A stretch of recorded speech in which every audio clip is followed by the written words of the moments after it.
এখন শুনবেন সংবাদ শিরোনাম। একসাথে নির্বাচন ও গণভোটের সিদ্ধান্তের দিকে হাঁটছে সরকার। পিআর পদ্ধতিতে হতে পারে উচ্চকক্ষ, কার্যক্রম নিষিদ্ধ, দলের অপচেষ্টা রোধে আছে প্রস্তুতি। রাজধানীর সূত্রাপুরে দিনে দুপুরে শীর্ষ সন্ত্রাসী মামুনকে হত্যা, মামলায় হাজিরা দিতে যাওয়ার পথে এলোপাতাড়ি গুলি চালায় দুর্বৃত্তরা। আওয়ামী লীগ সমর্থকদের পাশে থাকবে ধানের শীষ, ঠাকুরগাঁয়ে আশ্বাস মির্জা ফখরুলের। কালকে সমাবেশ থেকে সরকারকে বার্তা ও জনগণকে নির্দেশনা দেবে জামায়াত। মুন্সিগঞ্জে আধিপত্য বিস্তার নিয়ে বিএনপির দুই গ্রুপের ব্যাপক সংঘর্ষ, গুলিবিদ্ধ হয়ে প্রাণ গেছে একজনের, বেশ কয়েকজন আহত। পূর্বের মতোই গাজীপুরে 5 আর বাগেরহাটে 4টি সংসদীয় আসন বহাল রাখল হাইকোর্ট। ইসির সিদ্ধান্ত অবৈধ ঘোষণা করে রায়।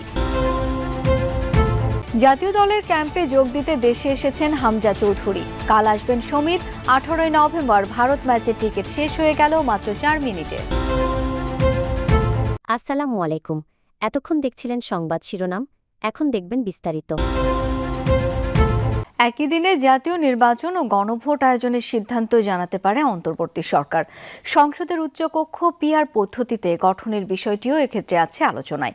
এর মাধ্যমে বিএনপি ও জামায়াত দুপক্ষকেই সন্তুষ্ট রেখে চলতি সপ্তাহে সিদ্ধান্ত জানানোর পথে সরকার।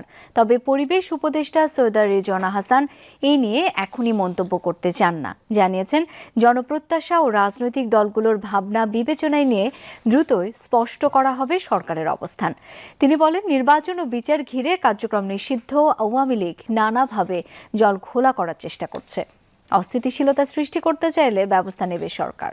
জুলাই সনদ স্বাক্ষর হয়েছে গত 17 অক্টোবর, কিন্তু এর বাস্তবায়ন প্রক্রিয়া কি হবে এ নিয়ে সংকট কাটেনি। যদিও রাজনৈতিক দলগুলো সনদ বাস্তবায়নে সংবিধান আদেশ জারি ও গণভোটের পক্ষে একমত, তবে গণভোট নির্বাচনের আগে নাকি ভোটের দিন এ নিয়ে বিপরীতমুখী অবস্থানে প্রধান দুই দল বিএনপি ও জামায়াত। এ অবস্থায় গত 3 নভেম্বর সরকার দলগুলোকে ঐকমত্যে পৌঁছতে 7 দিনের সময় বেঁধে দিয়েছিল।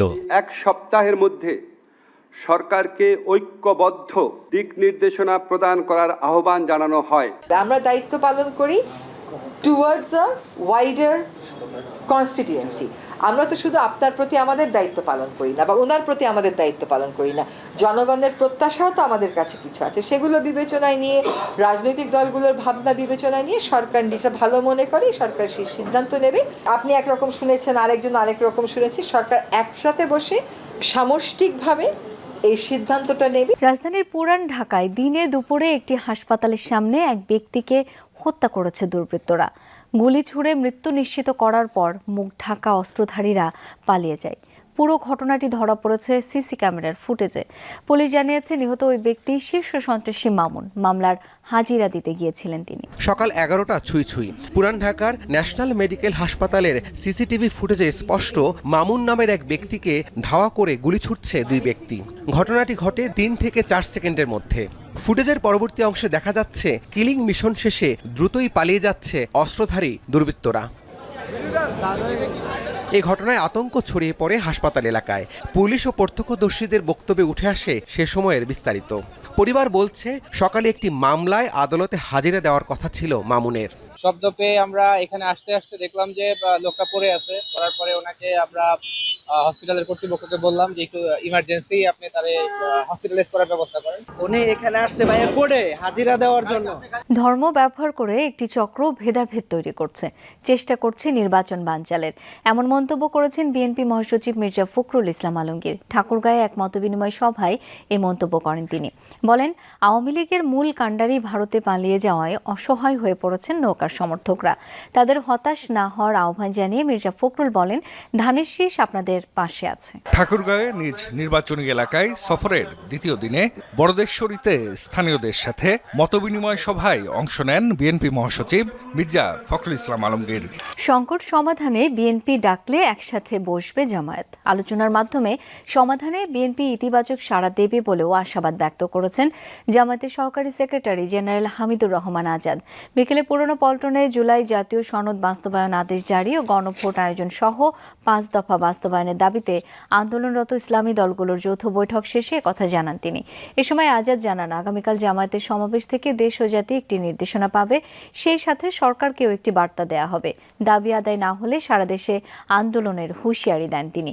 আগামীকালের সমাবেশে লাখ লাখ মানুষের উপস্থিতির প্রত্যাশা করেন জামায়াতের এই নেতা।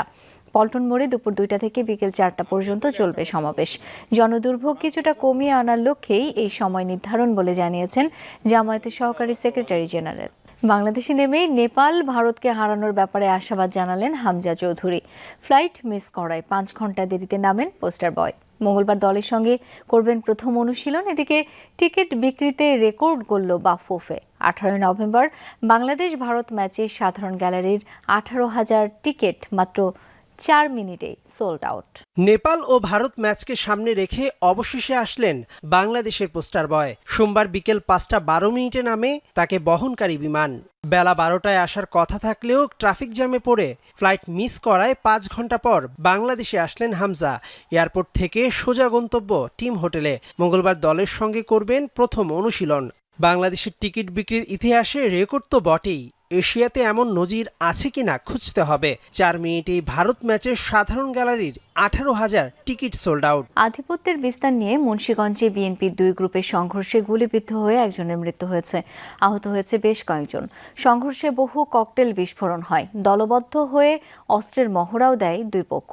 এতে বেশ আতঙ্কিত হয়ে পড়ে স্থানীয়রা। ভোরের আলো ফুটতেই একের পর এক ককটেল বিস্ফোরণ, চলে দলবদ্ধ অস্ত্রের মহড়া। পূর্ব বিরোধকে কেন্দ্র করে স্থানীয় বিএনপির 2 গ্রুপ জড়িয়ে পড়ে সংঘর্ষে।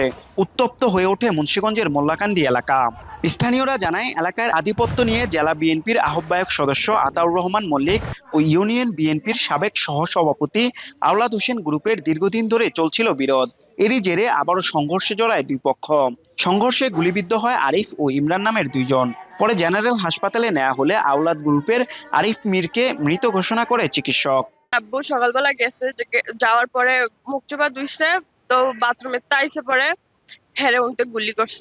অনেক লোক মানে কইতে মুখোশ পইরা হেলমেট পইরা অনেক লোক আমাকে মোলাকান্দি ইউনিয়নের ভিতরে আমার কংসপুরা গ্রামে চডুমুরা গ্রামে দুইটা অনেক লোক মারধর করলো, আর একটা লোক গুলি করে মাইরে হিলাইছে। এ নিয়ে এলাকাটিতে 7 দিনের ব্যবধানে খুন হলো 2 জন। এর আগে গত 3 নভেম্বর প্রতিপক্ষের গুলিতে নিহত হয় তুহিন দেওয়ান নামের এক যুবক। উচ্চ ট্যারিফের কারণে বাংলাদেশে পণ্য রপ্তানিতে জটিলতা বাড়ে। তাই এই বিষয়ে একটি সুস্পষ্ট ও সুবিধাজনক নীতি প্রণয়নে বাংলাদেশ সরকারের প্রতি আহ্বান জানিয়েছেন ঢাকায় নিযুক্ত ইতালির রাষ্ট্রদূত। ট্যারিফ মুক্ত দ্বিপাক্ষিক বাণিজ্যিক সম্পর্কেও জোর দেন তিনি। সকালে বাংলাদেশ ইতালি সম্পর্ক উন্নয়নে এক সেমিনারে কথা বলেন তিনি। আলোচনায় মূলত অবৈধ অভিবাসী ও পারস্পরিক ব্যবসায়িক নানান জটিলতা তুলে ধরেন আন্তোনিও আলেসান্দ্রো। বলেন, ওয়ার্ল্ড র্যাঙ্কিংয়ে বাংলাদেশের পাসপোর্টের মান অনেকটাই কম হওয়ায় অবৈধ উপায়ে বিদেশ পাড়ি দেওয়ার ঘটনা বাড়ছে। এছাড়া স্বচ্ছ ও নির্ভেজাল কাগজপত্র পেতেও অনেক সময় নানান ভোগান্তিতে পড়েন বিদেশি বিনিয়োগকারীরা। অবৈধ অনুপ্রবেশের বিষয়ে বাংলাদেশ সরকারকে আরো শক্ত অবস্থানে থাকার আহ্বানও জানান Antonio. I think that opening up the barriers, the fees, tariff and non-tariff barriers is good. It's good and it's good because it obliges your domestic sector to be more proactive and more productive.